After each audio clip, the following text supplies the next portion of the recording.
मी संपूर्ण महाराष्ट्राच्या वतीने तुकाराम मुंडे साहेबांचे आभार मानतो की त्यांनी हे सगळं जे काही घोटाळे चालू आहेत, भेसळ चालू आहे, त्यांनी समोर आणण्याचं काम केलं. म्हणजे तुकाराम मुंडेच्या आधीचे अधिकारी काय उपटत होते का, असा आमचा आज महाराष्ट्राला पडलेला प्रश्न आहे. तुम्ही पाहू शकता की अन्नामध्ये भेसळ, दुधामध्ये भेसळ, औषधामध्ये भेसळ, म्हणजे हे लोक हे सगळं भेसळयुक्त सगळं खाऊन त्यांना आजार होत होते, कॅन्सर होत होते, कित्येक लोकांचे जीव गेले. माझं तर म्हणणं आहे त्या आधीच्या अधिकाऱ्यांवर सदोष मनुष्यवधाचे गुन्हे दाखल करा, त्या खात्याच्या मंत्र्यावर सदोष मनुष्यवधाचे गुन्हे दाखल करा.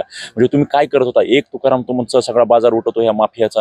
म्हणजे असे हजारो तुकाराम तयार झाले पाहिजेत, प्रत्येक डिपार्टमेंटला तुकाराम तयार झाला पाहिजे आणि ह्या सगळ्या गोष्टी, सगळे घोटाळे, हे सगळे भेसळ बाहेर आले पाहिजे. तुम्ही पाहू शकता की दुधामध्ये एवढ्या प्रमाणात भेसळ आहे, दुधजन्य पदार्थात भेसळ आहे, त्याच्यामुळे शेतकऱ्यांच्या मालाला कुठेतरी हमी भाव मिळत नव्हता. आता तुकाराम मुंडेंच्या माध्यमातून ही भेसळ बाहेर येईल आणि त्याच्या माध्यमातून शेतकऱ्यांना भाव मिळेल, शेतकऱ्यांना न्याय मिळेल.